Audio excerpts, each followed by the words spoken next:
नमस्कार दोस्तों, आशा रखता हूं आप सब बहुत अच्छे होंगे। Myself Bhavin Shah from Sahas institute of commerce, your own personalise high tech digital classes. Account subject में इस वक्त हम लोग स्टडी कर रहे हैं हमारा चैप्टर अकाउंट करंट। और इस चैप्टर में अभी तक हमने जो अकाउंट करंट बनाने की मेथड नंबर 1 यानी कि फॉरवर्ड मेथड थी, उसके तीनों टाइप के बारे में डिटेल में डिस्कशन कर लिया। यानी कि पहली मेथड इंडिविजुअल ट्रांजैक्शन मेथड यानी कि interest method, second by balance of product method and third red ink interest method. ये सभी के सभी फर्स्ट कैटेगरी के अंदर आती थी।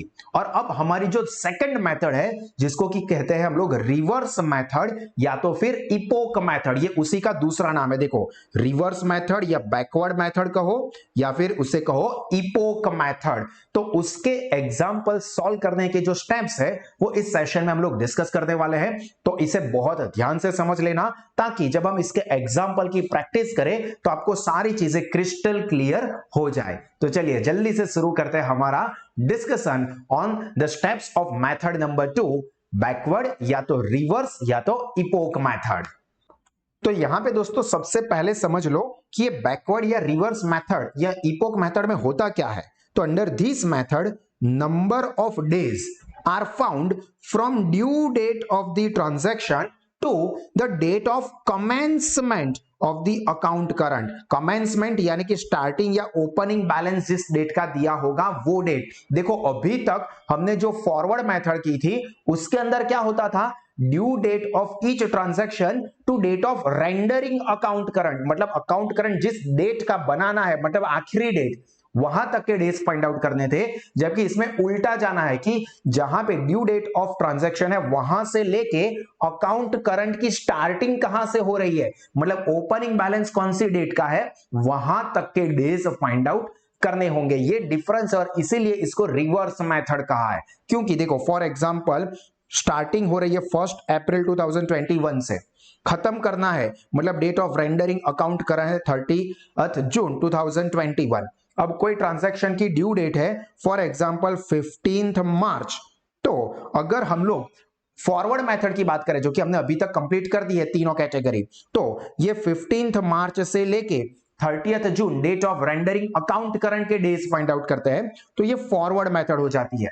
पर यहां पे रिवर्स या बैकवर्ड मेथड में क्या होगा, from date of means due date of each transaction to the starting date of account current. ये 1 जनवरी 2021 के डेज ये फाइंड आउट करना है, मतलब उल्टा जाना है, वापस जाना है। और इसीलिए इसको रिवर्स मेथड या इपोक मेथड कहा जाता है। क्लियर? तो चलिए अब हम बात करते हैं उसके स्टेप्स की, जिसमें भी तकरीबन 50% पार्ट तो सिमिलर है जो कि फॉरवर्ड मेथड में हमने किया था वैसा ही। देखो, जैसे कि सबसे पहला स्टेप, टेबल के लिए हमें टाइटल देना होगा। तो टाइटल जो हमने आगे की मेथड में डिस्कस किया वैसा ही है कि जो कस्टमर है उसका नाम आगे आएगा और जिसकी बुक में ये अकाउंट करंट बनाया जा रहा है उसका नाम पीछे आएगा। टेबल भी जो प्रोडक्ट मेथड में हम बनाते थे बिल्कुल वैसा ही है, date, particular, due date, number of days, amount and product. यहां पर प्रोडक्ट ही यूज होगा। और इसी तरह के 6 कॉलम यहां पे क्रेडिट साइड पे बनाए जाएंगे। ये चीज क्लियर, सिंपल सा है। उसके बाद record every transaction in the account current as per debit और क्रेडिट रूल्स। जो भी हमें पता है, जो भी सिमिलर है हमने अभी तक किया है उसके जैसा, मतलब जर्नल एंट्री सोचनी है। और जर्नल एंट्री में अगर कस्टमर मतलब जिसका अकाउंट करंट हम लोग बना रहे हैं उसका अकाउंट डेबिट होता है जर्नल एंट्री में, तो अकाउंट करंट में डेबिट साइड पे पोस्टिंग करेंगे। और अगर जर्नल एंट्री में उसका अकाउंट क्रेडिट होता है तो अकाउंट करंट में क्रेडिट साइड पे पोस्टिंग करेंगे। उसके बाद बाकी की जो इंफॉर्मेशन है वो एज इट इज लिख देनी है, जैसे कि date, particular, due date and amount. और यहां पे ड्यू डेट के रिलेटेड वही सेम नोट्स याद रखनी है कि एग्जांपल में अगर ड्यू डेट डायरेक्टली दे दी है तो वो लिखेंगे, ड्यू डेट की कोई इंफॉर्मेशन दी है, इंस्ट्रक्शन दी है तो उसके हिसाब से लिखेंगे। और अगर कोई इंस्ट्रक्शन ना हो दोस्तों तो डेट ऑफ ट्रांजैक्शन होता है उसी को हम लोग ड्यू डेट लिखेंगे। अब यहां पे जो 5th वाला स्टेप है उसके अंदर माइनर सा चेंज है, number of days find out करना। जो मैंने स्टार्टिंग में ही कहा कि रेगुलर एग्जांपल में हम लोग क्या करते थे, date, due date of transaction to date of rendering account current तक के डेज फाइंड आउट करते थे। जबकि यहां पे रिवर्स मेथड में क्या करना होगा, रिवर्स जाना होगा, मतलब due date of each transaction to starting date of account current तक के डेज फाइंड आउट करना है। तो देखो, find number of days from opening date और starting date of account current to due date of each transaction. और यहां पे याद रखना है कि जो ओपनिंग बैलेंस की डेट है उसे भी कंसीडर करना है, और जो ड्यू डेट दी होगी हर एक ट्रांजैक्शन की उसे भी नंबर ऑफ डेज के वक्त कंसीडर करना है। मतलब कि यहां पे अगर हम लोग ये 1 जनवरी से लेके 15 मार्च तक के डेज फाइंड आउट करते हैं तो 1 जनवरी को भी हम कंसीडर करेंगे। मतलब जनवरी महीने में टोटल कितने दिन हो जाएंगे? 31, क्योंकि पहली तारीख को भी गिनना है। फिर फरवरी मंथ आएगा तो उसमें 28, और मार्च मंथ में ये 15 मार्च है तो 15 तारीख को भी गिन के 15 डेज कंसीडर करने हैं। मतलब कि ये ओपनिंग डेट की अमाउंट और ड्यू डेट की अमाउंट दोनों ही नंबर ऑफ डेज कैलकुलेट करते वक्त ध्यान में रखने हैं। फिर ये स्टेप तो रेगुलर है, प्रोडक्ट ढूंढना है। प्रोडक्ट कैसे ढूंढते हैं? तो amount into number of days, तो ये रेगुलर ही है। उसके बाद अब ये वाला स्टेप दोस्तों मोस्ट इंपॉर्टेंट है, जहां पे ये डिफरेंस आता है। देखो, determine the balance of amount. सबसे पहले क्या करना होगा? अमाउंट का बैलेंस ढूंढना होगा, और ये रफ में करना है, ठीक है? लिख नहीं देना है। अमाउंट का डिफरेंस ढूंढ के टेबल के अंदर लिख दो, ऐसा नहीं करना है। रफ में अमाउंट में डेबिट और क्रेडिट साइड के टोटल का डिफरेंस फाइंड आउट करो and multiply it with the total number of days for the whole term. Whole term मतलब स्टार्टिंग और opening date of account current to the date of rendering account current. मतलब यहां पे हमने example लिया था कि 1 जनवरी से ओपनिंग हो रहा है और अकाउंट करंट बनाना है 30 जून तक का, तो 1 जनवरी मतलब यहां से लेके ये 30 जून तक के टोटल ड्यूरेशन कितने डेज के होते हैं वो फाइंड आउट करके उसके साथ मल्टीप्लाई करेंगे। मतलब balance of amount into total number of days. Total number of days का मतलब जितने भी डेज हमने ढूंढे होंगे उसका टोटल नहीं, पर स्टार्टिंग डेट यानी कि opening date of account current to closing date of account current जो होगा उसके ड्यूरेशन से मल्टीप्लाई हमें करना होगा। एंड जो भी हमें डिफरेंस मींस ये अमाउंट मिलेगी मल्टीप्लाई करके balance of amount into total tenure से मल्टीप्लाई करके जो अमाउंट मिलेगी उसे हम क्या करेंगे? Insert that product in the product column on the side having lesser amount total। मतलब अगर डेबिट साइड का अमाउंट का टोटल कम हुआ है तो ये जो मल्टीप्लिकेशन करके अमाउंट आई वो हम डेबिट साइड पे लिखेंगे। अगर अमाउंट में डेबिट साइड के टोटल की कंपैरिजन में क्रेडिट साइड पे अमाउंट कम आई है मतलब डिफरेंस क्रेडिट साइड पे रहा है तो ये जो मल्टीप्लिकेशन करके हमने प्रोडक्ट ढूंढा वो हम क्रेडिट साइड पे लिखेंगे।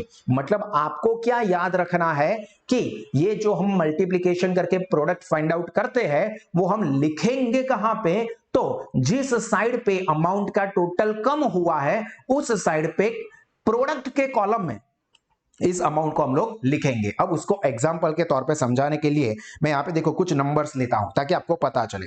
Total of the amount column on the debit side is 1000। Debit side का अमाउंट का कॉलम जो है ये साइड डेबिट साइड उसका टोटल होता है 1000 रुपए, जबकि क्रेडिट साइड पे यहां पे अमाउंट का टोटल होता है 800 रुपए। तो यहां पे हमें सबसे पहले क्या करना है? ये डिफरेंस ढूंढ लेना है। तो 1000 माइनस 800 मतलब 200, ये डिफरेंस हुआ, और इसे मल्टीप्लाई किसके साथ करेंगे? With the total number of days जो कि date of starting and date of rendering का होगा, जो कि हम यहां पे मान के चलते हैं फॉर एग्जांपल 90 डेज है, मान के चलते हैं, ठीक है, कि 1 जनवरी से लेके 31 मार्च तक का ड्यूरेशन है और वो होता है 90 डेज का। तो यहां पे हम लोग 200 इंटू 90 करेंगे तो हमें अमाउंट मिलेगी प्रोडक्ट की मल्टीप्लीकेशन वाली 18,000 ये वाला। अब ये 18,000 को हम लिखेंगे कहां पे? तो यहां पे देखो डेबिट साइड का टोटल 1000 है, क्रेडिट साइड का टोटल 800 है, तो कम कौन सी साइड पे है? ऑब्वियसली सर क्रेडिट साइड पे, वहां पे 800 है, तो ये 18,000 रुपए का जो बैलेंस है उसे कहां लिखेंगे? देखो insert this product on the credit side, क्योंकि वहां पे क्रेडिट साइड का टोटल कम हुआ है, दैट्स इट सिंपल। तो यहां पे हमें ये ऑपोजिट साइड पे ये प्रोडक्ट लिख देना है। याद रखना कि ये 1000 माइनस 800 करके जो 200 रुपए का अमाउंट का डिफरेंस मिला ना उसे कहीं नहीं लिखना है। देखो do not insert the balance of amount 200 rupees, उसको नहीं लिखना है, वो सिर्फ हमने ढूंढा ताकि हम लोग टेन्योर, टोटल टेन्योर के साथ मल्टीप्लाई करके प्रोडक्ट ढूंढ सके। बस प्रोडक्ट ढूंढने के लिए ही अभी ये हमने डिफरेंस ढूंढा था अमाउंट का। तो ये डिफरेंस ऑफ अमाउंट लिखना नहीं है, डिफरेंस ऑफ अमाउंट करेंगे, टोटल टेन्योर के साथ मल्टीप्लाई करेंगे, और जो भी प्रोडक्ट आएगा उस प्रोडक्ट को हम लोग, जो साइड पे अमाउंट कम थी, यहाँ पे 800 रुपए क्रेडिट साइड पे थे, 1000 रुपए डेबिट साइड पे थे, तो ऑब्वियसली क्रेडिट साइड पे कम है, तो क्रेडिट साइड पे प्रोडक्ट के कॉलम में ये 18,000 रुपए को लिख देंगे। अब अगर डेबिट साइड पे ऐसा होता कि कम होता टोटल, तो ये डिफरेंस को हम लोग डेबिट साइड पे प्रोडक्ट के कॉलम में लिख देते, बस ये ध्यान रखना है। अब रेगुलर एग्जांपल, अब क्या करना है, find the balance of product including, ये जो हमने स्टेप नंबर 7 में प्रोडक्ट लिखा उसके साथ, चाहे वो डेबिट साइड पे लिखा हो या क्रेडिट साइड पे लिखा हो, अब आपको करना है प्रोडक्ट साइड के टोटल का डिफरेंस ढूंढने का। और फिर क्या करेंगे, find the interest on the balance of product, जो कि हमको स्टेप नंबर 8 में मिला, उसके ऊपर हम लोग एक दिन का इंटरेस्ट फाइंड आउट करेंगे, जो कि हम आगे की मेथड में भी करते ही थे। Balance of product into rate of interest, जो कि एग्जांपल में दिया होगा, इनटू 1/365, और ये जो भी इंटरेस्ट आएगा उसको हम क्या करेंगे, ऑपोजिट साइड पे अमाउंट के कॉलम में लिख देंगे। मतलब क्रेडिट साइड पे अगर ये लिखा था तो उसका इंटरेस्ट हम लोग डेबिट साइड पे लिखेंगे, अगर डेबिट साइड पे डिफरेंस आया था प्रोडक्ट का तो उसका इंटरेस्ट एक दिन का हम लोग क्रेडिट साइड पे लिखेंगे, जो कि हमने आगे प्रोडक्ट मेथड में भी किया हुआ ही था।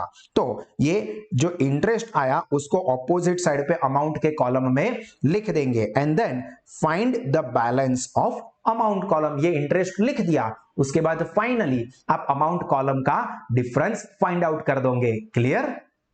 तो यहां पे दोस्तों हमारी जो आखिरी मेथड है, बैकवर्ड मेथड कहो या रिवर्स मेथड कहो या इपोक मेथड कहो, उसके भी स्टेप्स कंप्लीट हो गए, जिसके बेस के ऊपर हम आगे इस मेथड के एग्जांपल की प्रैक्टिस करेंगे। तो आप सब लोग इस सेशन को अच्छे से रिफर करके फिर अपनी नोटबुक में भी लिख दे, और इसी तरह से हमेशा मुस्कुराते रहिए, सीखते रहिए, आगे बढ़ते रहिए। God bless you all. जय हिंद।